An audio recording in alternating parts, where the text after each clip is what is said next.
तो hello guys, कैसे आप सभी लोग। स्वागत है आपका फिर से एक न्यू वीडियो में। एंड वीडियो स्टार्ट करने से पहले मैं डिस्क्लेमर देना चाहता हूँ, हमारे वीडियो में खून खराबा, रोमांटिक सीन एंड 18+ मोमेंट है। तो अगर आप लोग बच्चे हो तो प्लीज़ इस वीडियो को मत देखना, और अगर देखना चाहते हो तो अपने पेरेंट्स की परमिशन लेके देखना। चलो वीडियो एंजॉय करो एंड बाय, टाटा। देखते ही देखते सामने एक और दरवाजा अपीयर होता जहां से गोल्डन रोशनी निकल रही थी। ये हुई ना बात, कमजोर ह्यूमंस के साथ तो इस टूर्नामेंट में और भी ज्यादा मजा आ रहा है। सामने खड़ा वो अमर नाम का लड़का, वो खुद में बड़बड़ाते हुए कहता और ईविल से स्माइल के साथ वीर और बाकी ह्यूमंस की तरफ देखता, जो कि बहुत ज्यादा डरे हुए थे और उनकी हालत सच में बहुत बहुत ज्यादा खराब थी। देखते देखते वो लोग उस गोल्डन रोशनी के अंदर एंटर कर जाते हैं, जिसके बाद दर्शकों के सामने बहुत सारी स्क्रीन अपीयर होती है, जहाँ पर सभी लोग स्क्रीन में देख सकते थे कि वहां पर क्या और कैसे हो रहा है। वैसे सेकेंड राउंड में तो इनकी लड़ाई उससे होने वाली है। पता नहीं इस बार वो कितने ह्यूमंस को लेकर जाएगा। यहाँ पर इन्हें कम से कम इतना कहने के बाद वो लोग सामने देखने लगते हैं, लेकिन सामने स्क्रीन के ऊपर वो सारे ह्यूमंस अपनी जगह पर पहुंच चुके थे। ये क्या है? ये तो बस एक रूम है जहाँ पर रोशनी ही रोशनी है। भी आसपास के चीजों को देखते हुए क्या था, वो लोग एक सफेद रूम के अंदर आ गए थे जहां पर चारों तरफ से रोशनी रोशनी दिख रही थी। उस रूम में पहुंचने के बाद देखते देखते वीर आगे बढ़ता और बाकी मन भी धीरे धीरे एक दूसरे के साथ चिपक कर आगे बढ़ते रहते हैं।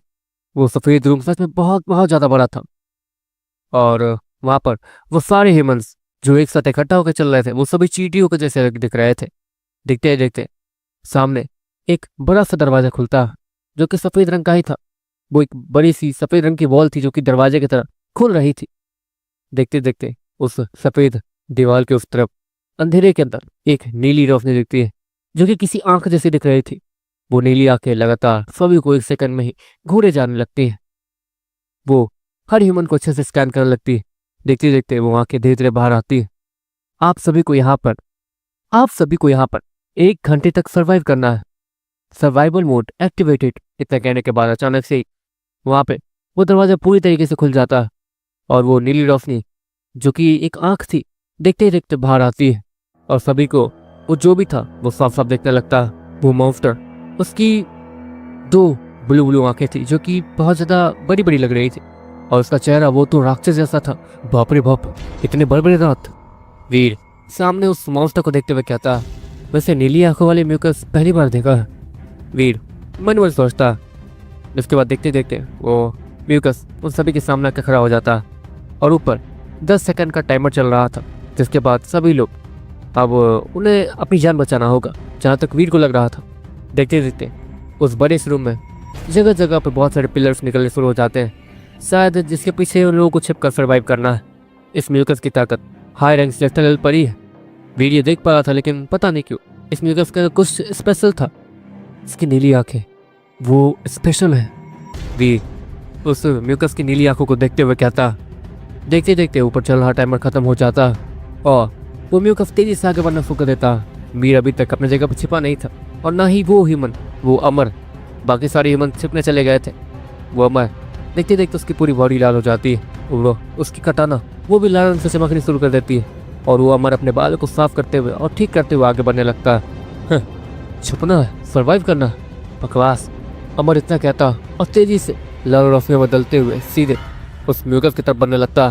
वो म्यूकस उस अमर को अपने करीब आता हुआ देखता और स्माइल करने लगता। देखते देखते अमर अपने कटाना के साथ सीधे उस म्यूकस की तरफ जंप कर देता, और उसके सर के पास पहुंचने के बाद वो अपनी कटाना से सीधे उस म्यूकस के सर पे हमला करता। वो म्यूकस वो अब भी नहीं डर रहा था। देखते देखते उस म्यूकस की आंखें चमकने लगती है। उसकी आंखें नीले रंग से बहुत ज्यादा साइन करती हैं, और देखते ही देखते अमर जो अपने लाल रंग के चमकते हुए कटाना के साथ उस म्यूकस के सर की तरफ बढ़ रहा था, वो कटाना नीले रंग में बदल जाती है। अब वो नीले रंग से साइन कर रही थी। देखते देखते उसकी कटाना अपने डायरेक्शन को बदलती है और सीधा अमर के सीने की तरफ बढ़ने लगती है। अमर ये सब देखने के बाद अपने कटाना के टिप को पकड़ता है, जिसकी वजह से उसके हाथों से बहुत ज्यादा खून निकलने लगता है, और वो दूर जाके गिरता अपने कटाना के फोर्स की वजह से। दूसरी तरफ वीर ये सारा नजारा देख रहा था। मतलब ये हमारा हथियार हमारे ही खिलाफ इस्तेमाल कर सकता, लेकिन अगर मैं बिना किसी हथियार के जाऊँ तो। वीर मन में सोचता और तेजी से आगे बढ़ता। वीर उस म्यूकस के ठीक सामने पहुंच जाता है। वीर की ताकत भी अब हाई रैंक से जा चुकी थी, इसलिए वीर को ऐसी म्यूकस से लड़ने के लिए ना ही अपने गॉड बॉडी का इस्तेमाल करने की जरूरत है, और ना ही कुछ वीर अब अपने असली ह्यूमन वाली पावर का इस्तेमाल करके भी इसे हरा सकता है। वीर देखते देखते उस म्यूकस के बहुत ज्यादा करीब पहुंचता है, और अपने पंच से सीधे उस म्यूकस के चेहरे पे की तरफ हमला करता। वो म्यूकस भी अपने पंच को तैयार करता और वीर के पंच पे पंच मार देता। उस म्यूकस के हाथों में वहाँ पर नीली रोशनी चमक रही थी और वीर का पंच और उस म्यूकस का पंच जैसे ही टकराता वहाँ चारों तरफ एक नीली रोशनी फैल जाती है और वो म्यूकस और वो वीर एक ही जगह अटके रह जाते हैं। ये क्या हो रहा है, मैं हिल क्यों नहीं पा रहा हूँ? वीर अपने सामने उस म्यूकस को देखते हुए कहता, जिसका देखते देखते उस म्यूकस के ऊपर एक बहुत बड़ा इम्पैक्ट पड़ता जो कि वीर के पंच का ही था और वो म्यूकस दूर उड़ता हुआ चला जाता और पीछे एक सफ़ेद दीवार से टकराता और उसके मुंह से एक दर्दनाक चीख निकल जाती है। उस म्यूकस का वो हाथ टूट गया था और वो म्यूकस अपना हाथ बार बार चेक किए जा रहा था। वो भी हैरान था कि आखिर ऐसा इसके साथ हो कैसे सकता है। दूसरी तरफ वो म्यूकस जो भी था अभी हिल गुल रहा था, लेकिन वीर पता नहीं क्यों अपनी जगह पे अटका हुआ था और हिल नहीं पा रहा था। हे देखा तुमने, उस वीर ने तो उस म्यूकस की हालत ही खराब कर दी, लेकिन वो म्यूकस भी कम नहीं है। अब वीर क्या करता है? वो तो सभी लोग इतना कहते हैं और सामने वीर को देखने लगते हैं। अगले ही पल वो म्यूकस वो तेजी से दौड़ के वीर की तरफ आने लगता है। उस म्यूकस के मुंह से खून निकल रहा था, लेकिन फिर भी अब वो वीर को मारना चाहता था। पहले वो बाकी ह्यूमंस की तरफ ध्यान भी नहीं दे रहा था। इससे पहले कि वो म्यूकस वीर के करीब पहुंच पाता, उस म्यूकस के पाँव से कुछ आकर लिपट जाता है। वीर का ब्लड स्नेक स्वॉर्ड वो इस वक्त उस म्यूकस के पाँव से लिपटा हुआ था और उसे आगे बढ़ने से रोक रहा था। दूसरी तरफ वीर वो बार बार यही कोशिश कर रहा था कि वो जल्द से जल्द ठीक हो जाए। ओके हिलू कैसे मैं यहाँ पर अटका रह गया। और वीर मन में सोचता है और वो अपने थोड़े बहुत होली पावर्स का एक्टिवेट करता है, जिससे कोई इस शक करेगा भी नहीं और वीर फ्री भी हो जाएगा। देखते देखते वीर उसके हाथ पाँव धीरे धीरे हिलना शुरू कर देते हैं और वीर अपना कंट्रोल वापस अपने ऊपर ले लेता है। जिसके बाद वीर एक लंबी सांस लेता और तेजी से उस म्यूकस की तरफ बढ़ने लगता है, क्योंकि वो म्यूकस इस वक्त उसका ध्यान कहीं और ही था। फिर स्नेक स्वॉर्ड के ऊपर वो बाबा ब्लड स्नेक स्वॉर्ड के ऊपर हमला कर रहा था, जिसकी वजह से इस ब्लड स्नेक स्वॉर्ड के ऊपर बहुत ज़्यादा डैमेज भी पहुंच रहा था। वीर तेजी से उस म्यूकस के पीठ पर चढ़ जाता और अपने खतरनाक पंच के साथ उस म्यूकस के सर पर हमला कर देता और वो म्यूकस तेजी से नीचे जाके टकराता। वो अपने मोटे से सर के साथ सीधे जमीन से जाके टकराता और देखते देखते वीर का ब्लड स्नेक स्वॉर्ड वीर के हाथों में आता और वो एक तलवार का शेप ले लेता।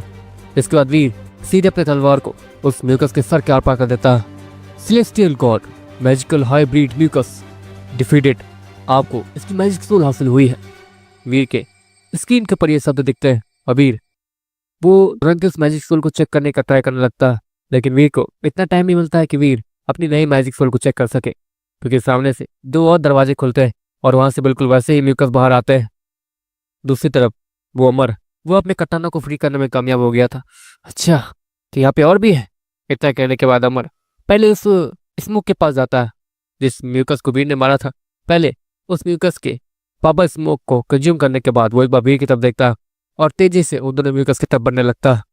क्या ये सच में पावर पॉइंट्स ही कलेक्ट कर रहा है?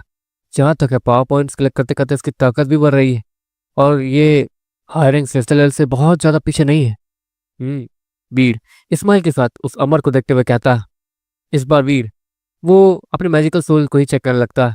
ऑफकोर्स वो अमर से लड़ने गया था, मतलब उन म्यूकस से लड़ने चला गया था, तो कोई टेंशन वाली बात थी नहीं। इस बार वो बेवकूफ़ों की तरह पिछली बार जैसा कारनामा तो नहीं करेगा, वीर ये अच्छे से जानता था। जिसके बाद देखते देखते वीर उस मैजिकल सोल को बुलाता है और देखते देखते वीर की आंखें नीली हो जाती है, पूरी तरीके से नीली। वीर अपने हाथों में अजीबोगरीब पावर महसूस कर सकता था। ये तो कमाल का है। वीर अपने हाथों को मूव करते हुए देखता, जहाँ पर वीर के हाथों से हल्की हल्की नीली रंग की रोशनी इधर उधर फैल रही थी। वीर सामने उन म्यूकसेस को देखता। दूसरी तरफ अमर वो बार बार अपने कटाना को पीछे छिपा रहा था और निकाल रहा था, जिसके कारण उसके कटाना के ऊपर उन दोनों म्यूकस की नजर नहीं जा पा रही थी। और इस बार उस अमर की स्पीड भी बहुत ज्यादा थी, जिसके कारण वो सभी म्यूकस जो भी वहां मौजूद थे वो अमर को देख ही नहीं पा रहे थे और न ही उसके कटाना को काबू करने की कोशिश कर पा रहे थे।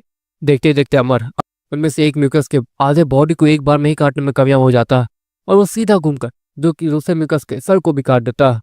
देखते देखते वो दोनों ही म्यूकस मार दिए जाते हैं और वो अमर वो म्यूकस के ऊपर तैर रहे पावर पॉइंट को भी कलेक्ट करता, जिसके बाद वो खुश दिखने लगता। हाँ फाइनली हो गया, थोड़े बहुत ही चाहिए था। और इतना करने के बाद अमर वीर की तरफ देखता, जो कि उससे ही घूरे जा रहा था। अमर को तो यही लग रहा था कि यहाँ पर उससे ज्यादा ताकतवर कोई है ही नहीं, लेकिन यहाँ पर वीर ने एक बार में ही उस म्यूकस को मार गिराया था। देखते देखते ऊपर जो टाइमर चल रहा था वो लाल रंग का दिखने लगता है। दूसरी तरफ सभी लोग जो ये नजारा देख रहे थे वो सभी अपने जगह पे खड़े हो गए थे, यहाँ तक कि इशिका भी तो अपने जगह पे खड़ी हो गई थी। मानना पड़ेगा ये दोनों ह्यूमंस तो कमाल के हैं और बहुत ज्यादा टैलेंटेड भी। ह्यूमंस में इतने टैलेंटेड लोग भी रहते हैं, बाप रे बाप। कुछ लोग हैरानी से कहते हैं। दूसरी तरफ बाकी ह्यूमन जो छिप के बैठे हुए थे वो धीरे धीरे बाहर निकलते हैं और खुशी का जश्न मनाने लगते हैं। दूसरा राउंड कंप्लीट हो गया, दूसरा राउंड कंप्लीट हो गया। सारे ह्यूमंस जीत का जश्न मना रहे थे। तभी ऊपर से एक आवाज आती है, आगे से 50 ह्यूमंस ही जा सकते हैं, बाकियों को यहाँ मरना होगा। आपके पास सिर्फ 1 मिनट है। अगर 1 मिनट के अंदर यहाँ 50 से कम ह्यूमन नहीं बचे तो आप सब यही मार दिए जाएंगे। वहाँ एक आवाज गूंजती और वो अमर वो अपने बालों को फिर से ठीक करता और उन ह्यूमंस की तरफ बढ़ने लगता है। दूसरी तरफ वीर ये सब सुन के बहुत ज्यादा हैरान होता। राउंड तो खत्म हो गया ना, इतने सारे ह्यूमंस बच गए तो फिर ये सब क्यों? वीर मन में सोचता, वो इसलिए क्योंकि अगले राउंड के लिए सिर्फ 50 ह्यूमंस ही चाहिए। वहाँ पर वो मशीन फिर से कहती है और वीर अपने सर को हाँ मिलाता। ऑफकोर्स वीर इन ह्यूमंस के लिए कुछ नहीं कर सकता था। अगर इन ह्यूमंस को मारा नहीं गया, जो कि यहाँ पर ये सोच के आए थे कि टूर्नामेंट जीतने के बाद इस सिक्का को हासिल कर लेंगे, और अगर यहाँ पर ये लोग टाइम पर नहीं मरे तो वीर भी मार दिया जाएगा। लेकिन मुझे मारना इतना फन तो नहीं, वीर स्माइल के साथ करता है। लेकिन वीर पीछे देखता, इन लोगों के पास अजीबोगरीब और खतरनाक वीकनेसेस है, हो सकता है कि इनके लिए आसान हो। वीर मन में सोचता। दूसरी तरफ वो अमर तेजी से आगे बढ़ता और बहुत सारे इवेंट्स को आसानी से खत्म कर देता और देखते देखते वो राउंड भी खत्म हो जाता। कुछ देर बाद सभी ह्यूमंस बाहर निकलते हैं और बाहर निकलते ही इस बार कोई भी ह्यूमन खुश नहीं था। सभी लोग रोए जा रहे थे, जो भी ह्यूमन बाकी रह गए थे। प्लीज हमें जाने दो प्लीज, कुछ ह्यूमन चिल्लाते हुए कहते हैं। वैसे मानना पड़ेगा पिछली बार के मुकाबले ये नंबर काफी ज्यादा है, इसिका के डैड इसिका से कहते हैं।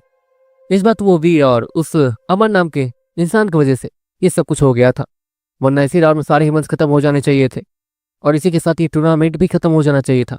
लेकिन वीर और उस इंसान ने उन तीनों ही मिलकर उसको मार दिया, जिसके कारण राउंड खत्म करना पड़ा। करीब 48 ह्यूमंस को मारने के बाद, जिसके बाद देखते देखते अगला राउंड शुरू होने वाला था। हमें घर जाना है, हमें घर जाना है, हम जीत नहीं सकते, कुछ ह्यूमंस कहते हैं। अरे सुन, सिर्फ 2 ही राउंड बाकी है, हो सकता है कुछ हो जाए, कोई चमत्कार हो जाए। हो सकता है कि अगला राउंड दिमाग से खेलने वाला हो। क्यों, ऐसा हो सकता है ना? कुछ ह्यूमंस फिर से बड़बड़ाना शुरू कर देते हैं। आपको उनके मन में लालच आ गया था, उनकी किस्मत उन्हें यहाँ तक ले आ गई थी, तो वो लोग अपनी किस्मत को और अच्छे से आजमाना चाहते थे। कितने बेवकूफ़ लोग हैं, अब भी अपनी किस्मत के भरोसे आगे बढ़ना चाहते हैं। वीर मन में सोचता है। दूसरी तरफ वीर की नज़र रितिका और वानी पे जाती है, जहाँ पर वीर उन दोनों को ही नीचे से ही हाई करता। जिसके बाद वीर इसिका की तरफ देखता, जो कि इस बार उसे ही घूर रही थी। इसिका अपनी जगह से खड़ी होती है और सामने स्टेज पे जाने के बाद, सुनिए, आप सभी ने इस राउंड को क्लियर किया है और आप सब पहले ही मैंने जो कि इतनी ज़्यादा क्वांटिटी के साथ इस राउंड तक पहुंच पाए हैं, चाहे जैसे भी पहुंचे हो, लेकिन अब आपका सामना मुझसे है। अब यहाँ पर क्या होगा वो देखने के लिए आपका दिमाग बहुत ज़्यादा ताकतवर होना चाहिए, वरना आप में से कोई भी जिंदा नहीं बचेगा। इसिका इतना कहती है और एक इविल सी स्माइल के साथ उन सभी को देखने के बाद वहां से चली जाती है। इन सभी को राउंड के लिए तैयार करो, इसिका एक आदमी से कहती है और वो उन सारे ह्यूमंस को अच्छे और नए कपड़े दे देता है। जिसके बाद वो लोग नए कपड़े पहनने के बाद वही लाइन में लग जाते हैं। वीर सबसे आखिरी वाली लाइन में गया था, वहां पर काफी सारे ह्यूमन थे जो कि वीर से लड़ने लगे थे कि वो पीछे जाएंगे, लेकिन वीर को ज्यादा वो लोग ऑफेंड करना नहीं चाहते थे।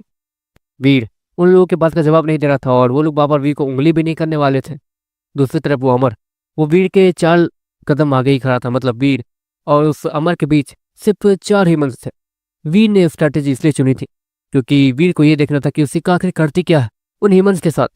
जहां तक है वीर ने सुना था रितिका के मुंह से कि तीसरे राउंड में एक ह्यूमन पहुंचने में कामयाब हो गया था, लेकिन इसिका के सामने आते ही वो खून की उल्टियों करके खत्म हो गया था, वो उससे आगे नहीं बढ़ पाया था। देखते देखते धीरे धीरे उस जगह की भीड़ बढ़ने लगती है। अब को ये दूसरी जगह हो रहा था, मतलब ये राउंड दूसरी जगह हो रहा था, जिसके कारण वहां पर सभी लोग लाइव ये तमाशा देखने आए थे। कोई भी स्क्रीन पे इस फाइट को नहीं देखना चाहता था। यहाँ पर जो भी होने वाला है, एक तो अब तक इस राउंड तक सिर्फ एक ह्यूमन ही पहुंच पाया था, लेकिन यहाँ पर अब इतने सारे ह्यूमन थे। यहाँ पर करीब 50 ह्यूमन थे और 50 ह्यूमन के साथ क्या होता है क्या नहीं, वो सभी लोगों को देखना था। सर हमें प्लीज बचा लीजिए।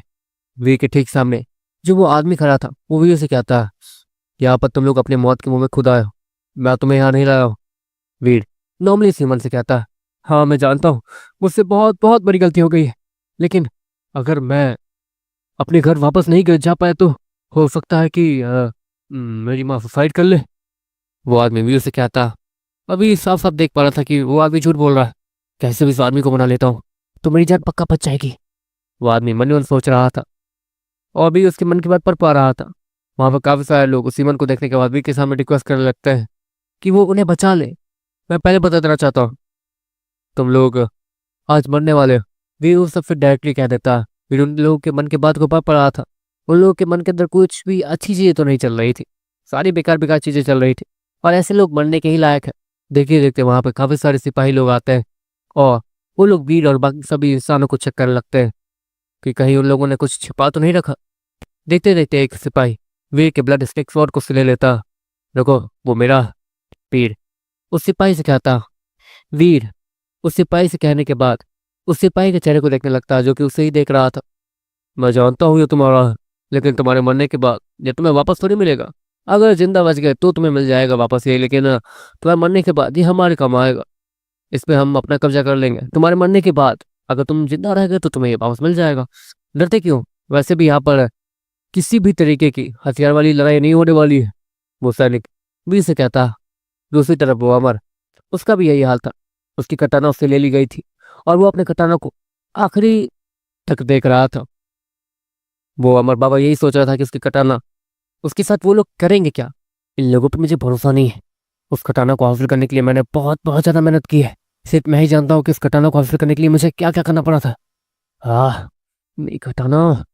वो अमर बार बार अपने कटाना को देखकर मन ही मन सोच रहा था और वीर उसके मन के बात को पढ़ पा रहा था। अचानक से ही अमर वीर की तरफ घूमता और वीर को देखने लगता, लेकिन वीर उसने अपना सर कब का मोड़ लिया था, जिसकी वजह से अमर को भी कुछ पता नहीं चल पाया था। देखते ही देखते सामने इसी का आ जाती है और उसने कमाल की ड्रेस पहन रखी थी जिसमें वो बहुत बहुत ज्यादा प्यारी लग रही थी। उसके ड्रेस के ऊपर जगह जगह पर लाइट लगी हुई थी, अजीब सी नीली लाइट। और ये लाइट बिल्कुल उस म्यूकस की आंखों जैसी दिख रही थी जिस म्यूकस को वीर ने अभी अभी मारा था। इस जगह के ड्रेस के ऊपर जगह जगह पर वो अजीब सी नीली आंखें बनी हुई थी और ये नीली आंखें बिल्कुल हूबहू उसी म्यूकस की आंखों जैसी दिख रही थी जिस म्यूकस को वीर ने कुछ देर पहले ही मारा था उस सेकेंड राउंड में। देखते देखते वो आंखें उस ड्रेस से अलग होती है और उसी का के चारों तरफ गोल गोल घूमना शुरू कर देती है।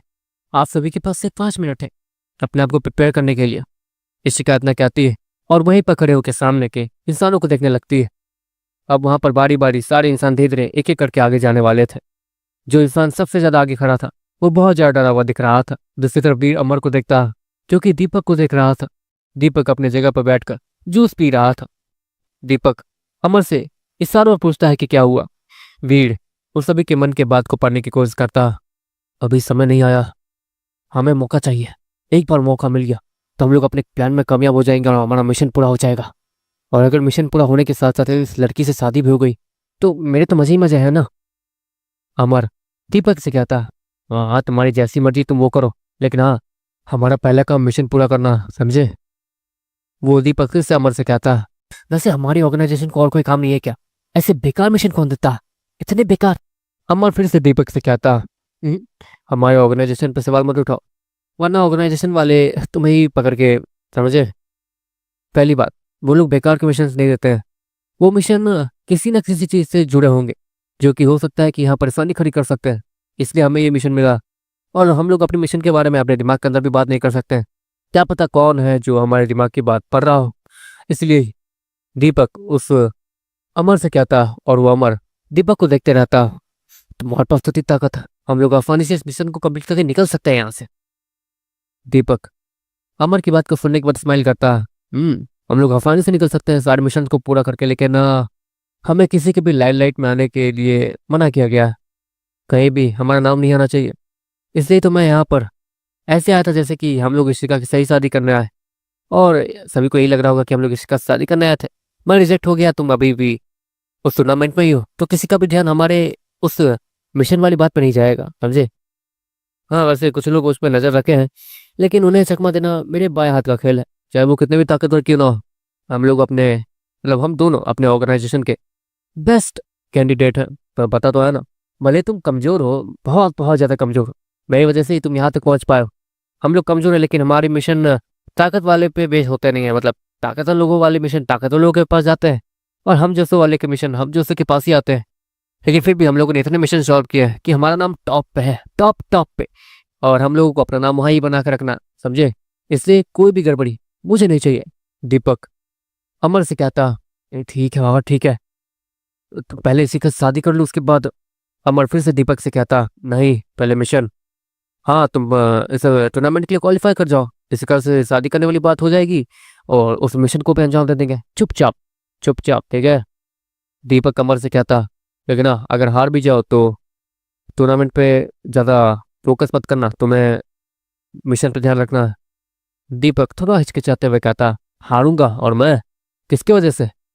एक मिनट, कहीं तुम्हें ये तो नहीं लग रहा ना कि वो वीर नाम का इंसान, वो बेकार सा कमजोर इंसान, वो मुझ जैसा ताकतवर है? उसने सिर्फ एक म्यूकस को मारा और मैंने 2 म्यूकस को। अमर दीपक से कहता, लेकिन इस बार दीपक उसके बाद का कोई जवाब नहीं देता और सामने खड़ी उस इसिका को देखने लगता। बदले में अमर पीछे मुड़ता और वो वीर को देखने लगता गुस्से से। वीर वो बगल में अपने सर को घुमाता और नॉर्मल सी सीटी बजाने लगता है, जैसे कि वो टाइम पास कर रहा हो और उसका बारी आखिर में आने वाला है तो उससे किसी बात की चिंता ना हो। दूसरी तरफ इशिका वो वीर की तरफ देख रही थी, जिससे इतना बेफिक्र देखकर इशिका को गुस्सा तो आता है। यहाँ पर सभी लोगों को इतना ज्यादा चिंता हो रहा है क्योंकि किसी को भी नहीं पता कि इस वक्त उन लोग के साथ क्या होने वाला है। देखते देखते सबसे सामने जो ह्यूमन खड़ा था वो अपने पीछे वाले ह्यूमन को बार आगे आने के लिए कह रहा था, चलो नाटक बंद करो, सामने आओ मेरे अब तुम। इतना कहने के बाद इशिका उस सबसे सामने खड़े ह्यूमन को आगे आने के लिए कहती और वो ह्यूमन डरते हुए आगे जाता। वो पूरी तरीके से कांप रहा था। देखिए इशिका जी, मुझे बस जिंदा रहना है, मैं किसी टूर्नामेंट को नहीं खेलूंगा आज के बाद, मुझे बस जाने दीजिए। वो ह्यूमन इशिका से कहता, लेकिन थोड़ी देर पहले तो तुम अपनी किस्मत के भरोसे आगे बढ़ने की बात कर रहे थे कि कहीं ताकत का इस्तेमाल ना हो आगे तो हो सकता है कि तुम मुझे हासिल कर लो। हाँ वैसे आगे ताकत का कोई भी रोल नहीं है, इस राउंड में तो ताकत का रोल है ही नहीं, यहाँ पर लड़ाई तुम्हें अपने दिमाग से जीतनी है। इशिका उसी आदमी से कहती, बस दिमाग से? हाँ तो मैं कोशिश कर सकता हूँ, लेकिन क्या इसमें मौत होनी है या फिर नॉर्मल सारी चीजें होंगी?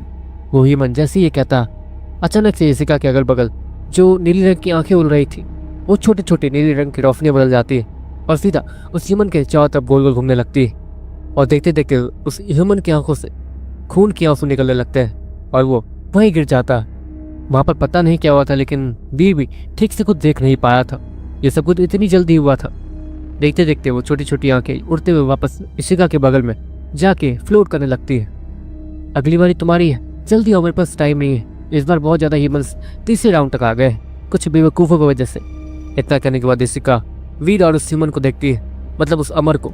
इसके बाद देखते देखते वो ह्यूमन वो बहुत ज्यादा डर जाता है और पीछे मुड़कर भागने लगता है। लेकिन वो जैसे ही अपने लाइन को तोड़कर भागता है वैसे ही एक सैनिक आकर उसके सीने में भाला भोंक देता, जिसके बाद इशिका उस ह्यूमन की तरफ देखती तक नहीं और वो लाइन में खड़े उस ह्यूमन को देखने लगती है, जो कि अब और भी ज्यादा डरा हुआ दिख रहा था। उसके पूरी बॉडी से पसीना टप टप गिर रहा था।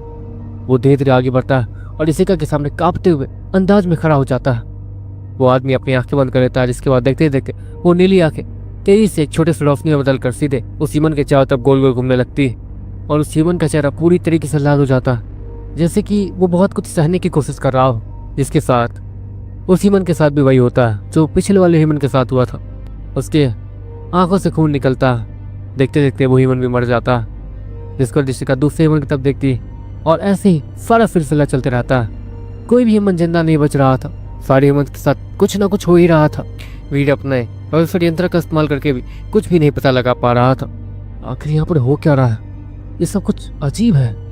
अगर मेरा भविष्य इन सारी चीज़ों का पता नहीं लगा पा रहा है, मतलब एक ही रीज़न हो सकता है। हाँ ये जो भी कर रही है उनके बॉडी के साथ नहीं, उनके दिमाग के साथ कर रही है। और वो आंखें इशिका की आंखें, मतलब इशिका जो सोच रही है वो आंखें उन ह्यूमंस को वही चीज़ दिखा रही है और इशिका अपने किसी स्किल का भी यूज़ कर रही है उन आंखों के साथ मिलकर।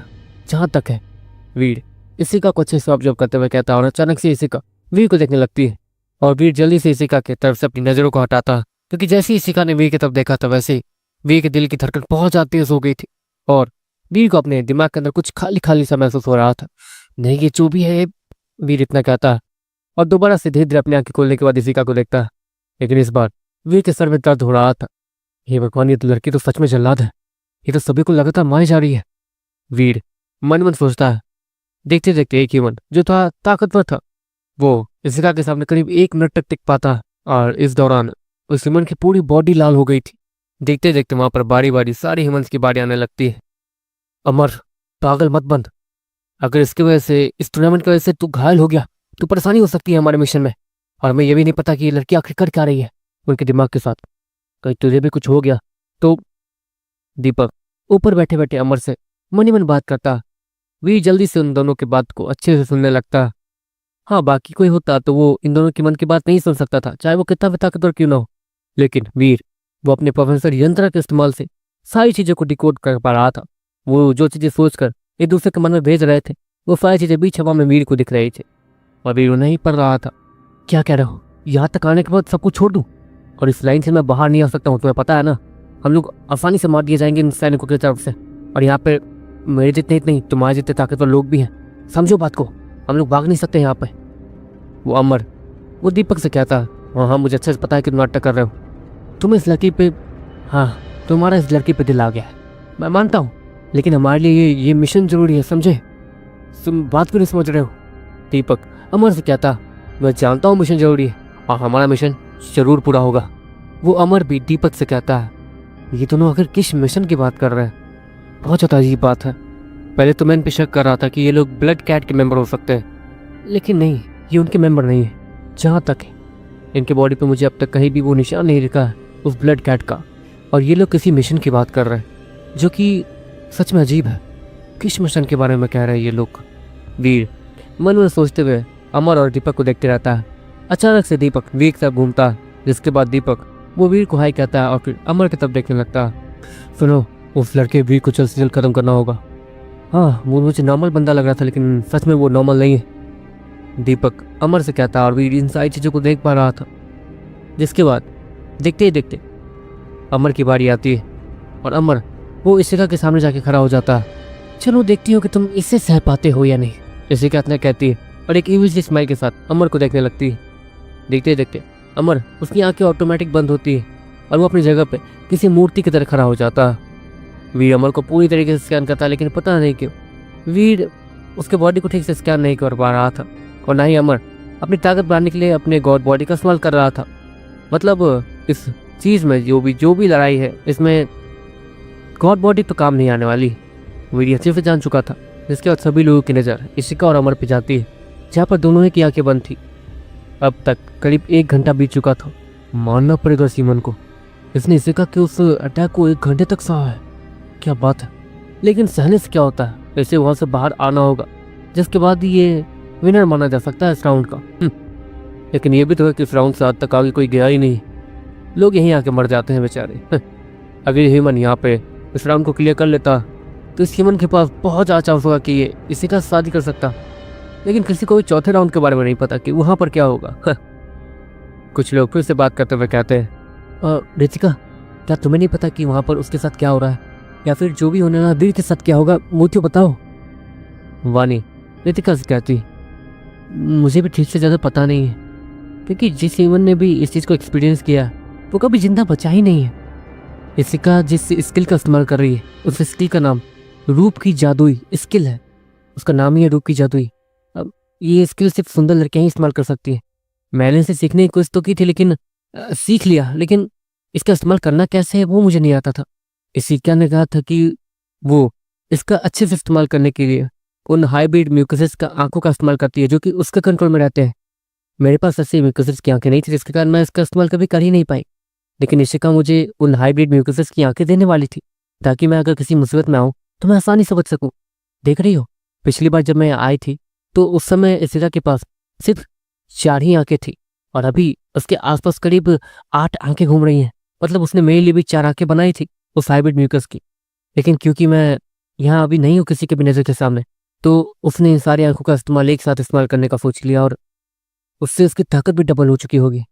वो जो भी कर रही है, जो भी स्किल का इस्तेमाल कर रही है, उसकी ताकत डबल है। मतलब वीर को जो सहना होगा वो डबल सहना होगा। रितिका भी टेंशन में आते हुए कहती है, पर वीर तो सब कुछ संभाल लेगा ना, वीर के पास गॉड बॉडी है, तुम्हें तो पता ही है ना। वानी रितिका के कान में फुसफुसाते हुए कहती है, हाँ मुझे पता है, लेकिन वीर जहाँ जाएगा वहाँ पर गॉड बॉडी का इस्तेमाल वो नहीं कर पाएगा, नहीं अपनी फिजिकल पावर्स का इस्तेमाल। वहाँ पर सिर्फ उसका दिमाग काम आएगा, उसकी विल पावर। बस। रितिका फिर से वानी से कहती है, विल पावर मतलब सोचने की शक्ति। सोचने की शक्ति से किसी की ताकत का क्या? वानी को अभी कुछ समझ नहीं आ रहा था। देखो, मैं तुम्हें समझाती हूँ। जैसे कि तुम एक म्यूकस हो और तुम्हें लोगों के दिल को खाना पसंद है, लेकिन तुम अपने आप पे कंट्रोल रखती हो। तुम्हें तुम्हारे दिमाग के ऊपर तुम्हें काबू रखना आना चाहिए। जैसे कि तुम एक म्यूकस हो, उस हिसाब से तुम्हें सारे इंसानों को मार के खाया जाना चाहिए अगर तुम्हें भूख लगेगी तो। लेकिन तुम अपने आप पे काबू रखती हो क्योंकि तुम्हें पता है कि यहाँ पर ये लोग मारने लायक नहीं है। मतलब तुम्हें नॉर्मल लोगों की तरह जीना है तो तुम्हें म्यूकस वाली हरकतें छोड़नी होंगी। और तुमने अपने दिमाग को ये समझा रखा है कि तुम म्यूकस की तरह नहीं जीना चाहती हो, तो इसको कहते हैं विल पावर। तुमने अपने दिमाग को अच्छे से कंट्रोल में रखा हुआ है। और उसी तरह इसी का उन इंसानों का दिमाग का टेस्ट ले रही है, उसके अंदर घुसकर और पता नहीं क्या क्या कर रही है, जिसकी वजह से ये इंसान वो इसी के टेस्ट में फेल हो रहे हैं और मारे जा रहे हैं। रितिका वानी से कहती है और वानी भी सब कुछ समझते हुए अपने सामने देखने लगती है। मतलब अगर वीर इसिका के पास पहुंचा और वीर ने उसके उम्मीदों पे खरा नहीं उतरा तो उसे वो मार देगी। वानी रितिका से कहती है, हाँ शायद, लेकिन मैं तैयार रहूंगी। अगर कुछ गलत हुआ तो मैं अपनी आइडेंटिटी रिवील कर दूंगी। उसे सब कुछ रुक जाना चाहिए।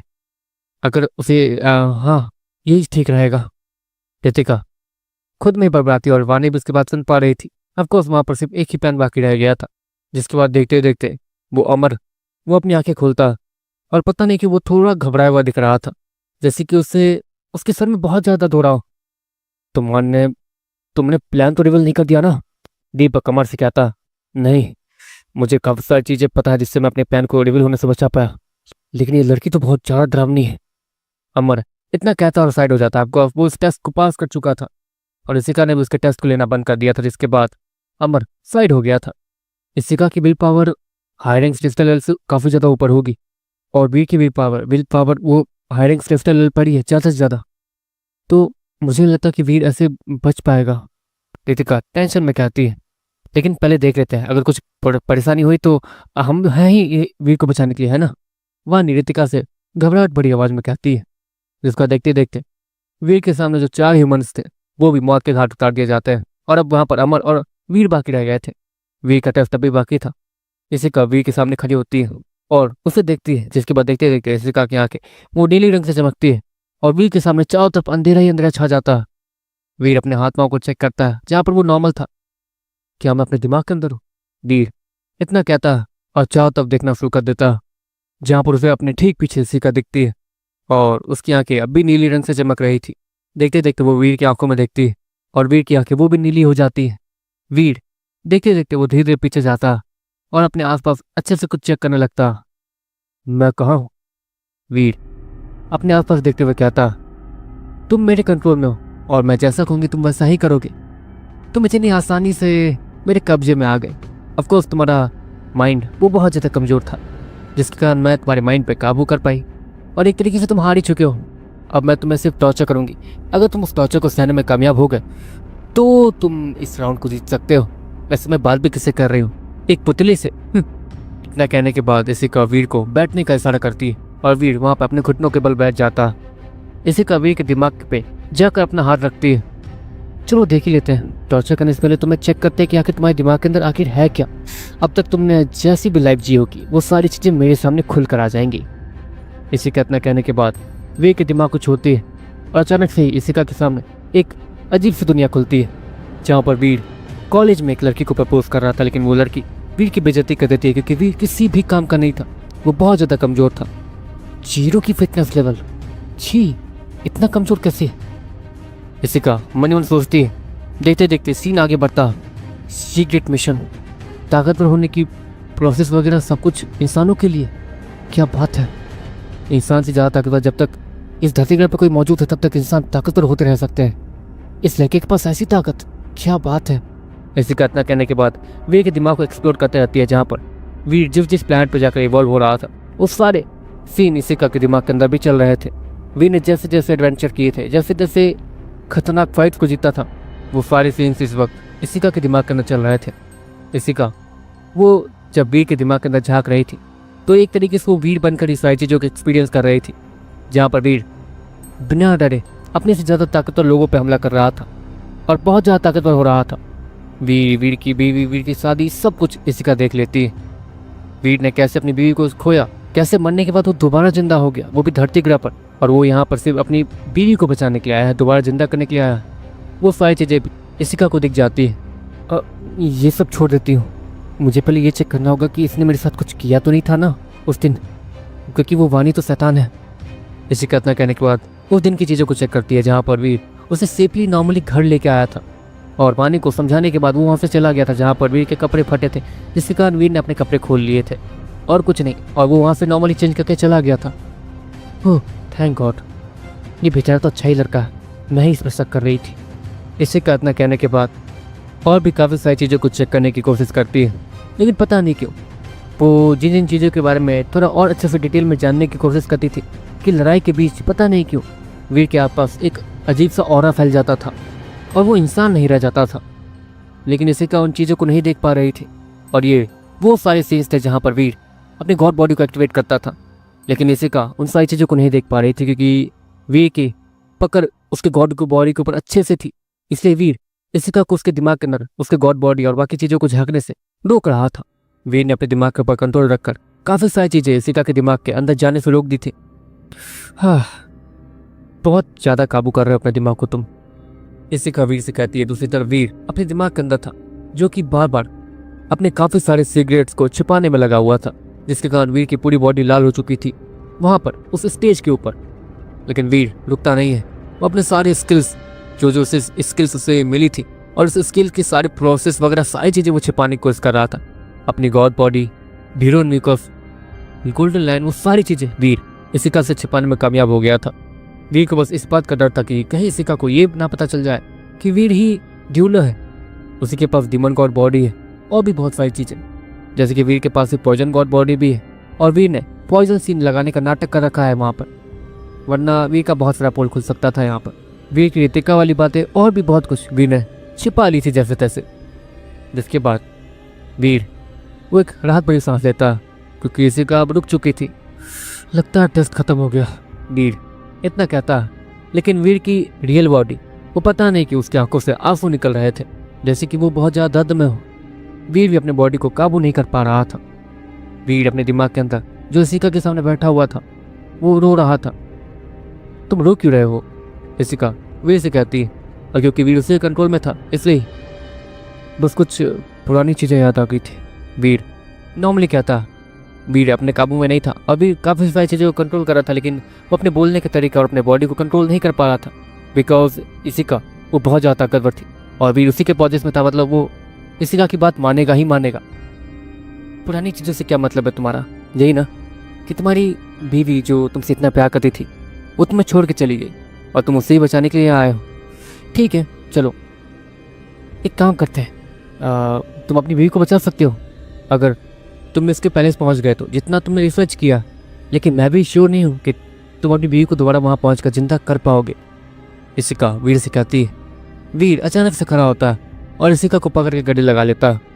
ओह तुम अपने काबू में नहीं हो, तुम्हें ठीक करने तो पहले। इतना कहने के बाद इसिका वीर के सर पे हाथ रखने लगती है ताकि वो वीर को नॉर्मल कर सके। तुम मेरी मदद करोगी मेरी मेरी आरोही को वापस लाने में, वीर इसिका के कानों में कहता। हाँ ठीक है करूँगी, पहले छोड़ो तो, इसिका वीर से कहती। लेकिन वीर की आंखों से बार बार आंसू निकल रहे थे और उसने इसिका को टाइटली पकड़ रखा था। दूसरी तरफ इस पीच के ऊपर भी वीर ने इसिका को गले लगा रखा था और इसिका उसकी भी आंखें बंद थी और वीर की भी आंखें बंद थी। हे भगवान, ये लोग एक दूसरे के दिमाग के अंदर कर क्या रहे हैं। सभी लोग हैरानी से वीर और इसिका को देखते हुए कहते हैं। जहाँ तक है वो वीर नाम का लड़का रो रहा है, हो सकता है कि उसे उसकी कुछ पुरानी चीज़ें याद दिला दी हो इसिका ने और इसी की वजह से वो रो रहा है। इसिका भी शांत इसलिए है क्योंकि ये एक टूर्नामेंट है। वीर ने अपने ऊपर काबू नहीं रखा और वो इसिका से जाके गले मिल गया, जो कि अकेलेपन में नॉर्मल है। कुछ लोग कहते हैं वो लोग बहुत ज़्यादा ताकतवर थे, वो लोग इन सारी चीज़ों को देख सकते थे। इसिका की बहन, इसिका का भाई, वो सभी भी ताकतवर थे और वो ये सारी चीज़ें नोटिस कर रहे थे। वीर को कुछ ऐसी चीज़ें याद दिला दी गई थी जो कि उसे याद नहीं दिलानी चाहिए थी, लेकिन उन्हें क्या पता था कि इसिका तो बस वीर के दिमाग को पढ़ने की कोशिश कर रही थी कि आखिर उसने अपने लाइफ में क्या क्या देखा और किया है। इसिका जैसे तैसे वीर के सर के पास अपना हाथ पहुंचाती है और देखते देखते वीर वो नॉर्मल हो जाता है और इसिका को धक्का दे देता है। इसी कारण वीर वो इसिका को नीचे गिरा देता है। इसिका नीचे गिरती दोबारा खड़ी हो जाती है और अपने कपड़ों को साफ करने लगती है। देखो अगली बार ये सब मत करना, वीर इसिका पे चिल्लाते हुए कहता है और अपने थोड़े बहुत आंसू को जल्द से जल्द पोंछ लेता है। दूसरी तरफ वीर ने जो किया था उसकी वजह से काफी सारे लोग गुस्सा तो हुए थे, लेकिन सभी को पता था कि वीर ने जो किया वो इमोशनली आके किया था और उस पर वीर का कोई भी कंट्रोल नहीं था। बकवास बंद करो, अपने होने वाले पति में मैं वो सारी चीजें ढूंढना चाहती हूँ जो कि मुझे चाहिए। तो बस तुम्हारे दिमाग को खोल कर सारी चीजें देख ली और उसी में से मुझे ये सारी चीजें दिख जाएंगी, तो मुझे क्या पता था वो सारी चीजें मुझे दिखने के साथ साथ तुम्हें भी दिख जाएंगी दोबारा, तुम्हें वो सारी चीजें याद आ जाएंगी, वो सारी चीजों को तुम दोबारा फील कर लोगे, मुझे नहीं पता था। इसी का वीर से कहती है अच्छा चलो सॉरी, तुम इस टूर्नामेंट को जीत गए हो तो तुम आगे वाले टूर्नामेंट में जा सकते हो। इसी का वीर से कहती है और वीर इसिका को देखते रह जाता है। मतलब फाइनल टूर्नामेंट, वीर फिर से इसिका से कहता लेकिन फाइनल टूर्नामेंट में सिर्फ कोई एक ही आ सकता है। इतना कहने के बाद इसिका दूसरी तरफ देखती है जहां पर वो अमर को ढूंढ रही थी। पता नहीं क्यों अमर और वो दीपक अपने अपने जगह से गायब थे। तुमने देखा वो कहाँ गए? विराट अचानक से गुस्से में आते हुए कहता, क्योंकि विराट ने काफी सारे लोगों को उस दीपक और उस अमर पर ध्यान देने के लिए कहा था, लेकिन इन सारे लोगों के बीच में से वो लोग आसानी से गायब हो गए थे। और तो और जब वीर इसिका को गले लगा रहा था सभी का ध्यान वहीं चला गया था, जिसके कारण अमर वहां वीर से गायब हो गया था। दूसरी तरफ दो लोग एक अजीब सी जगह पर चल रहे थे। तुम्हारी वजह से वैसे भी मैं वो टूर्नामेंट जीत गया था, उस वीर को तो आसानी से हरा देता मैं, लेकिन तुम मुझे यहां लेकर आ गए। वो अमर दीपक को पैसे चिल्लाते हुए कहता पहले मिशन पर ध्यान देना होगा, और हाँ वो लड़की चाहकर भी वीर को नहीं मार पाती। पता है क्यों? क्योंकि अगर वो वीर को मारना चाहती तो वो बहुत पहले ही मार चुकी होती। जहां तक मैंने इसिका को देखा उसने वीर पे हमला किया ही नहीं, उसने बस उसके दिमाग की चीजों को पढ़ा और वीर उससे गले मिल गया, बस नॉर्मल। और इसिका वो गुस्सा नहीं हुई। कोई लड़का अगर उसे हल्का सा भी छू दे तो वो तो उसे ऊपर से नीचे तक जला कर राख कर दे और दिन रात तड़पाए, लेकिन वीर ने उसे सभी के सामने गले लगा लिया और उसने कुछ भी नहीं किया, वीर को उल्टा नॉर्मल कर दिया और उसे खुद से दूर। बस देखा, मैं कह रहा हूं ना, यहाँ पर तुम्हारी दाल नहीं गलने वाली है, इसलिए टूर्नामेंट पे ध्यान मत दो, यहाँ दो ध्यान, जो काम हम लोग करने आए हैं। दीपक अमर से कहता है एक तो हमारी ऑर्गेनाइजेशन इतनी बेकार है, और इससे पहले कि अमर और भी कुछ कहता उसे अपने सामने एक अजीब सी चीज दिखती है। उसके हाथों से एक अजीब सी लाइट बाहर आती है और वो एक स्क्रीन का लूप ले लेती है। आप ऑर्गेनाइजेशन के बारे में बुरा नहीं कह सकते, वरना आपको पनिशमेंट दिया जाएगा। वहां पर एक आवाज गूंजती है, अरे हाँ हाँ ठीक है बाबा ठीक है, हमारा ऑर्गेनाइजेशन बहुत ज्यादा अच्छा है, तुम तो उससे भी ज्यादा अच्छी हो, जो कि सारी इन्फॉर्मेशन करीब सारी चीजें हो जाने के बाद ही देती हो। वो इन्फॉर्मेशन तो हमारे बहुत ज्यादा काम आती है। बस इतना कहने के बाद अमर उस लाइट को दोबारा अपने हाथों वाले मशीन के अंदर फिक्स कर देता। वो मशीन अमर के हाथ के अंदर से निकली थी और वो उसके स्किन के अंदर थी। वो लाइट भी उसके स्किन को चीर कर अंदर चली जाती है, लेकिन अमर के हाथ से खून नहीं निकलता। दूसरी तरफ दीपक वो अमर को देख रहा था। क्या घूर रहे हो? अमर दीपक से कहता, मुझे बस ये बात समझ नहीं आ रही, मैं इस ऑर्गेनाइजेशन में आया वो तो नॉर्मल था, लेकिन तुम्हें क्या सोच के ऑर्गेनाइजेशन वालों ने रिक्वेस्ट भेज दी कि तुम इस ऑर्गेनाइजेशन को ज्वाइन करो? लगता है सीक्रेट एक्स ऑर्गेनाइजेशन वाले भी पागल ही हो गए हैं, जो तुम्हारे जैसे इंसान को भर्ती कर लिया अपने ऑर्गेनाइजेशन में। दीपक अमर को चिढ़ाते हुए कहता, तुम अच्छे से जानते हो कि मुझे क्यों भर्ती किया गया है। मैं टैलेंटेड था इसलिए मैं ज्वाइन कर पाया इस ऑर्गेनाइजेशन में। सीक्रेट एक्स ऑर्गेनाइजेशन कोई छोटे मोटे ऑर्गेनाइजेशन नहीं है। ये तुम एक काम करो, पहले तो हमारे ऑर्गेनाइजेशन का नाम लेना बंद करो, वरना। अमर वो दीपक से कहता, ओह तो इस बात पर तुम्हारा ध्यान अभी गया, जबकि हम लोग करीब 5 से 6 बार अपने ऑर्गेनाइजेशन का नाम ले चुके हैं। शुक्र मनाओ कि यहाँ पास कोई नहीं है और हमारी बात किसी ने नहीं सुनी होगी। चलो देखो सीक्रेट ऑर्गेनाइजेशन वालों की तरफ से कौन सा मैसेज आया है, मतलब कौन सा मिशन। इतना कहने के बाद दीपक अपने हाथों को आया करता और वहाँ से एक होलोग्राम अपीयर होता, जो कि एक अजीब सी लड़की का था, जो कि ठीक से दिख भी नहीं रही थी। चलिए दोस्तों, दीपक और अमर आप दोनों के लिए यहीं से वो मिशन शुरू होता। आप लोग जगह पे पहुंच चुके हैं। आपके सामने एक अजीब सा दरवाज़ा है जहाँ पर कुछ सैनिक भी खड़े हैं। आप लोग ऐसे अंदर तो नहीं जा पाएंगे, आपको उस सारे सैनिकों को हराने के बाद ही अंदर जाना होगा, और वहाँ पर जाने के बाद आपको एक रेड मिस्ट शॉट छुड़ानी है। बस वो शॉट हमारे सीक्रेट एक्स ऑर्गेनाइजेशन के लिए बहुत ज़्यादा ज़रूरी है। वो मशीन में से वो लड़की इतने सारे जवाब देने के बाद वहाँ से गायब हो जाती है। देखा, इतना आसान तो है। हमारे सामने जो सिपाही है वो हमारे ही लेवल के हैं, मतलब मेरे लेवल के, और उन्हें मैं संभाल लूँगा, लेकिन वो स्वॉर्ड वो स्वॉर्ड तुम्हें ढूंढना होगा, क्योंकि स्वॉर्ड के मामले में मैं पीछे हूँ बहुत ज़्यादा। तुम कटाना स्वॉर्ड वगैरह चलाते हो तो तुम्हें पता होगा कि वो स्वॉर्ड कौन सी है। रेड मिस्ट स्वॉर्ड, ये याद रखना, ठीक है। वो दीपक इतना कहता और तेजी से आगे बढ़ते हुए सीधे उस दरवाजे के बाहर उन सैनिकों पर हमला कर देता और वो उन सैनिकों पर हमला करने से पहले उस दरवाजे को खोल देता। जिसके बाद एक लाल रोशनी में बदलने के बाद वो अमर उस दरवाजे के अंदर एंटर कर जाता। अरे यार, यहाँ तो बहुत सारी चीज़ें हैं, मैं उस तलवार को कैसे ढूंढूं? अमर हैरानी में चिल्लाते हुए कहता।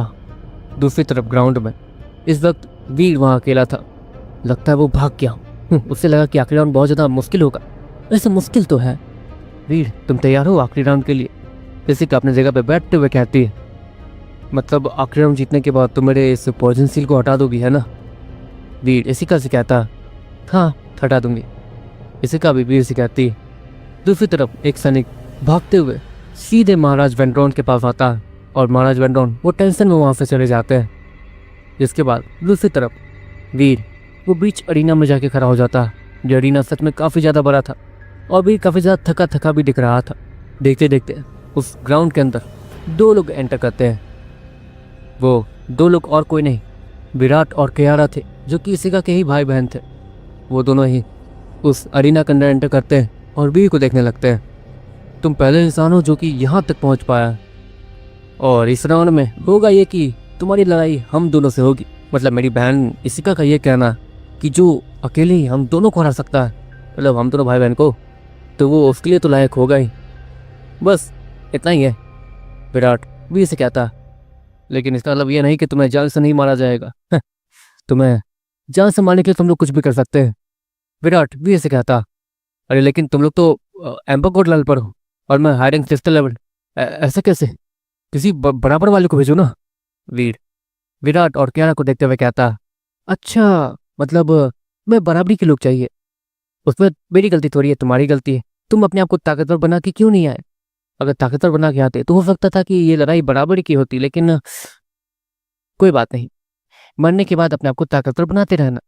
कियारा इतना कहती है और तेजी से वीर की तरफ बढ़ने लगती है। लेकिन मुझे कोई हथियार तो दो जिससे मैं तुम लोग के साथ लड़ सकूं।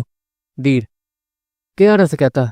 कियारा जिसके हाथ में दो तलवार थी, वो एक तलवार फेंक कर वीर को दे देती है और वीर उस तलवार को अपने हाथों में लेने के बाद जैसे ही कियारा को सामने से आता हुआ देखता, वो उस पर हमला करने की कोशिश करता है। लेकिन अचानक से कियारा उसके सामने से गायब हो जाती है और वीर के हाथ पे एक लंबा सा कट लग जाता है, जहाँ से बहुत ज्यादा खून निकलने लगता है।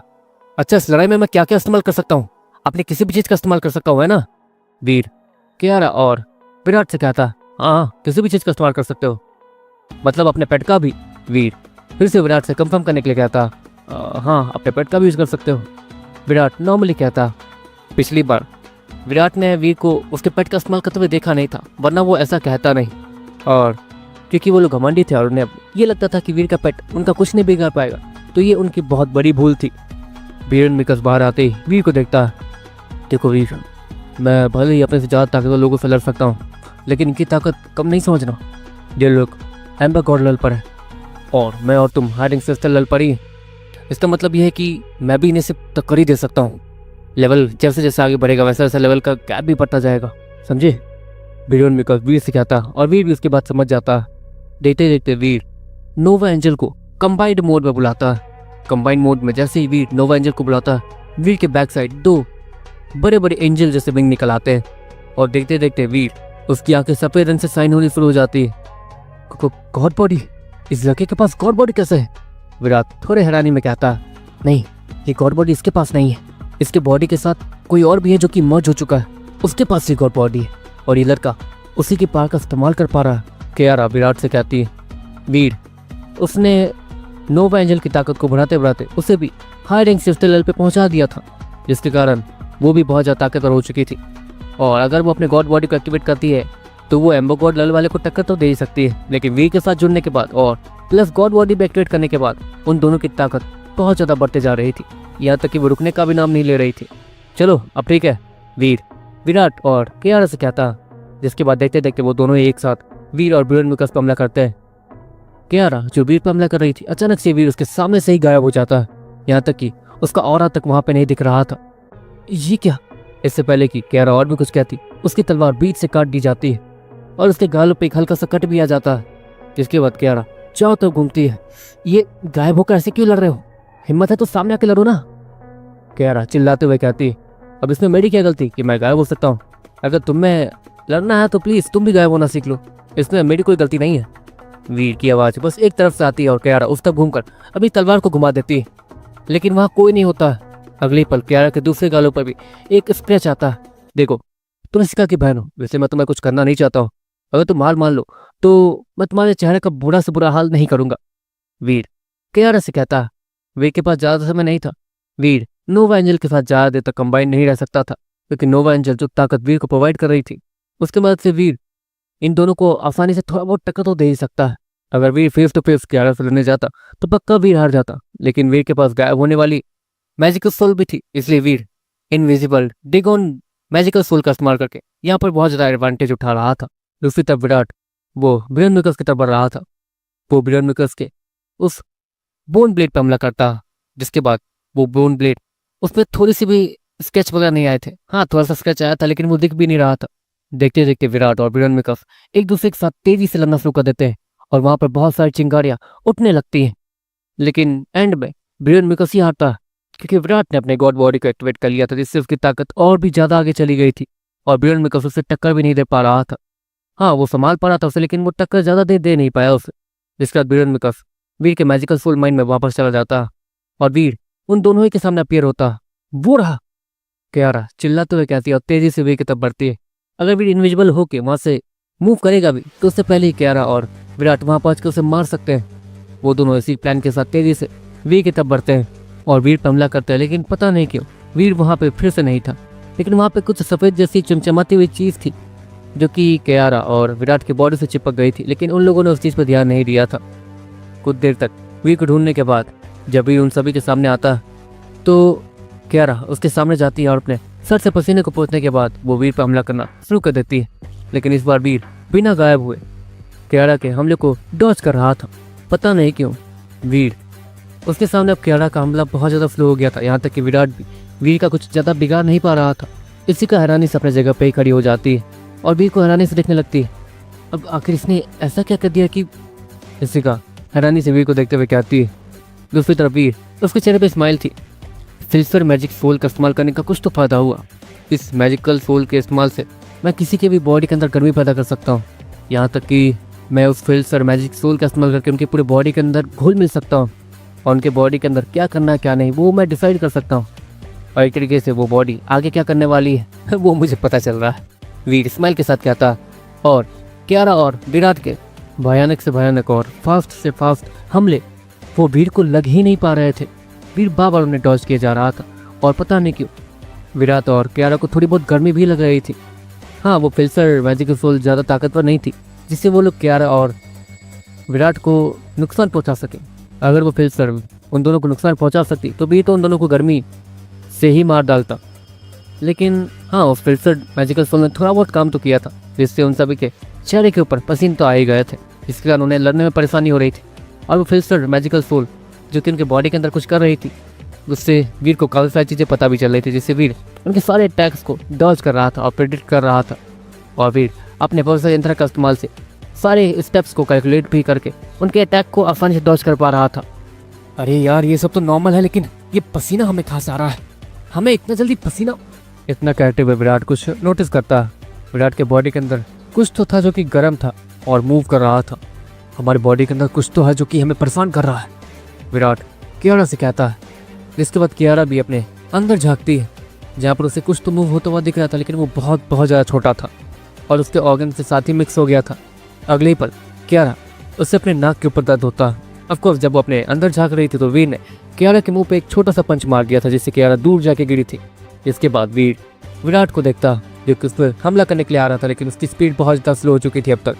वीर बस उसके बगल से गुजरता, अपने टांगों को उसके टांगों में फंसा के उससे भी नीचे गिरा देता है। जिसके बाद वीर फिल्सर की मैजिकल सोल का इस्तेमाल पूरी पावर के साथ करता। अब तक ये दोनों वीर पर हमला करते करते बहुत ज़्यादा थक गए थे, जिसके कारण वीर अब फिल्सर का इस्तेमाल इन लोग पर अच्छे से कर सकता था। देखते देखते उन दोनों की पूरी बॉडी वो पसीने से लथपथ हो जाती है और अब वो लोग खड़े भी नहीं हो पा रहे थे। जिसके बाद वीर अचानक से सामने देखता, जहाँ से इसी का चलते हुए वीर की पास आ रही थी। मैंने हरा दिया इन दोनों को, अब मैं इस पॉइजन सील को ठीक करो जल्दी। वीर इसिका से कहता, जानती हो ये दोनों हार गए, लेकिन अब भी एक है जिसे तुम्हें हराना बाकी है। इसिका इतना कहती है और अचानक से उसकी दोनों आंखें सफेद रंग से साइन होनी शुरू हो जाती है। देखते देखते विराट और कियारा नॉर्मल हो जाते हैं। इसिका की वजह से उन दोनों के पास तो गॉड बॉडी थी, लेकिन वो लोग वी के सामने गॉड बॉडी को इस्तेमाल ज़्यादा कर नहीं रहे थे ताकि वी को ज़्यादा डिसएडवांटेज ना मिले। और टोरो ने यह भी लग रहा था कि वो लोग आसानी से वी को हरा सकते हैं, और अगर ऐसे में वो लोग गॉड बॉडी का इस्तेमाल करते तो पक्का उनकी ही बेइज्जती होती। लेकिन अब इसिका आ ही गई थी तो अब वो लोग पीछे हट ही गए थे। देखते देखते इसिका अपने स्पेस बैग को आया करती है, जिसमें से 4 अजीब से पुतले निकलते हैं। वो पुतले आगे जाकर बैठ जाते हैं और देखते देखते इसिका अपने दोनों हाथों को आया करती है और दोनों पुतलों के और 4 पुतलों के अंदर होली पावर्स को भरना शुरू कर देती है, जिसके कारण वो पुतले उनकी आंखें भी सफ़ेद रंग से साइन होनी शुरू हो जाती है और उनकी पूरी बॉडी में से सफ़ेद रोशनी निकलने लगती है। देखते देखते वो पुतले लड़खड़ाते हुए जैसे तैसे खड़े होते हैं और इसिका के सामने मुड़कर झुक जाते हैं। तो तुम लोग किसकी बात मानोगे? इसिका उन पुतलों को कहती है और वो पुतले इसिका की तरफ मुड़कर अपने सर को हाँ मैं बाबा सर हिलाने लगते हैं। ठीक है, मतलब अब आएगा ज़्यादा मजा है ना वीर? इसिका वीर को देखते हुए कहती है और वीर वो स्माइल के साथ इसिका और उन पुतलों को देख रहा था। ये सारी चीज़ें वीर पहली बार देख रहा था, इसलिए वो ये सारी चीज़ों को देखकर थोड़ा डर और एक्साइटमेंट भी फील कर रहा था। दूसरी तरफ अमर जो उसी रेड मिस्ट स्वॉर्ड को ढूंढ रहा था, उसकी नज़र एक स्वॉर्ड के हैंडल पे जाती है। इस सारे में से तो वो रेड मिस्ट स्वॉर्ड है ही नहीं, ये हैंडल यहाँ क्या कर रहा है? इतना कहने के बाद अमर उस हैंडल को उठाता है जो कि किसी तलवार का ही हैंडल था। देखते देखते उस हैंडल के अंदर से एक रेड मिस्ट निकलती है और वो एक तलवार का शेप ले लेती है। मिल गया यस, अब हमें बस यहाँ से निकलना होगा वरना परेशानी में फंस सकते हैं हम लोग। अमर इतना कहता और तेजी से बाहर आता है, जहाँ पर दीपक ने सभी सैनिकों को हरा के वहीं नीचे गिरा रखा था, लेकिन किसी को मारा नहीं था। देखते देखते सामने से महाराज वेनड्रॉन आते हैं। कौन हो तुम लोग और तुम लोग यहाँ क्या करने आए हो? महाराज वेनड्रॉन अमर और दीपक को देखते हुए कहते हैं, महाराज बस हमें जो चाहिए था हम बस वो लेने आए और हम बस यहाँ से जा रहे हैं। अच्छा होगा कि आप हमारे रास्ते में ना आए, वरना वो दीपक वो महाराज से कहता, अच्छा तुम्हारे रास्ते में ना आओ, क्या कर लोगे अगर रास्ते में आ गया तो? महाराज वेनड्रॉन वो बहुत ज़्यादा ताकतवर थे और उन 2 लड़कों से तो बहुत ज़्यादा ताकतवर थे ही, ये कंफर्म था। इसलिए अमर एक बार दीपक की तरफ देखता है कि दीपक का आखिर प्लान क्या है। दीपक हमें निकालो यहाँ से। अमर दीपक से कहता, ऐसे कैसे, पहले उस रेड मिस्ट स्वॉर्ड को मुझे देना। दीपक अमर से स्वॉर्ड को लेते हुए कहता और उस रेड मिस्ट स्वॉर्ड को गोल गोल घुमाने की कोशिश करने लगता। लड़के तुझे पता नहीं वो क्या है, इसलिए तू इससे पहले कि महाराज वेनड्रॉन जो किसिका के डैड है वो और भी कुछ आगे कह पाते, अगले ही पल उस स्वॉर्ड की रेड मिस्ट एक कुल्हाड़ी में बदल जाती और वो एक स्वॉर्ड नहीं है, वो एक कुल्हाड़ी बन गई थी।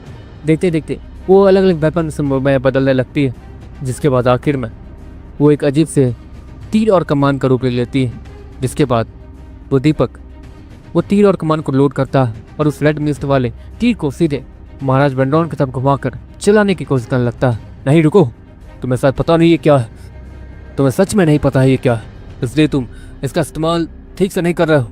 ये हमें मिली गई प्राचीन चीज़ों में से एक है, ये एक प्राचीन चीज़ है, इससे खेलना बहुत ज़्यादा खतरनाक हो सकता है लड़के। महाराज वेनड्रॉन उस दीपक से कहते हैं, मुझे पता है ये साले ऑर्गेनाइजेशन वाले कुछ नॉर्मल काम तो करवाते हैं नहीं। दीपक मन ही मन कहता, देखो हमें बस यहाँ से जान दो, हम किसी को भी कोई नुकसान नहीं पहुँचाएंगे और इसका इस्तेमाल मैं अभी ठीक से नहीं कर पा रहा हूँ जहाँ तक मुझे लग रहा, क्योंकि तुम्हारे चेहरे को देख ऐसा लग रहा है कि तुम अच्छे से जानते हो कि इसका इस्तेमाल कैसे होता है, लेकिन मैं उसका इस्तेमाल नहीं कर पा रहा हूँ। अगर मैं कर पाता तो तुम भी मुझसे बहुत ज़्यादा डरते, मैं अच्छे से जानता हूँ। और यह हथियार तुम्हारे लेवल का तो है ही, मतलब इससे तुम्हें भी नुकसान पहुँचाया जा सकता है, क्यों है ना? वो दीपक महाराज वेनड्रॉन को देखते हुए कहता और महाराज वेनड्रॉन वो पहले उस सैनिकों की तरफ देखते हैं। मुझे यहाँ पर ताकतवर लोगों को रखना चाहिए था, लेकिन हमारे पास ताकतवर लोगों की कमी है, एम्बर गोल्डल पे बहुत ज़्यादा कम लोग हैं। महाराज वेनड्रॉन मन में सोचता और उस दीपक को देखने लगता, देखो वो रेड मिस्ट स्वॉर्ड बस हमें वापस कर दो और कुछ नहीं, बदले में तुम्हें जो चाहिए हम वो देंगे। महाराज वेनड्रॉन इतना कहने के बाद उस दीपक के पास जाने लगते हैं, लेकिन अगले ही पल दीपक उस स्वॉर्ड को पीछे करके दोबारा आगे की तरफ घुमाकर फेंकता, जिसकी वजह से उस स्वॉर्ड के हैंडल से जो रेड मिस्ट थी वो बाहर निकलती है और एक चक्र का रूप लेकर सीधे महाराज वेनड्रॉन की तरफ बनने लगती है। महाराज वेनड्रॉन वो जल्द अपने सर को नीचे करते हैं, लेकिन पता नहीं क्यों वो चक्र दोबारा घूमकर महाराज वेंड्रॉन की तरफ जा रही थी। क्या बात है, मैं तो इस चक्र को कंट्रोल कर पा रहा हूँ और तो और महाराज वेंड्रॉन मुझसे डर रहे हैं, क्या बात है। वो दीपक वो हैरानी से कहता है, आपका उसे इस रेडमी स्वॉर्ड का इस्तेमाल करना नहीं आया था, लेकिन वो थोड़ा बहुत भी इसका इस्तेमाल कर पा रहा था और महाराज वेंड्रॉन को डरा रहा था, जो कि उसके लिए बहुत बड़ी बात थी। जिसके बाद देखते देखते वो पास की खिड़की से जम कर जाता है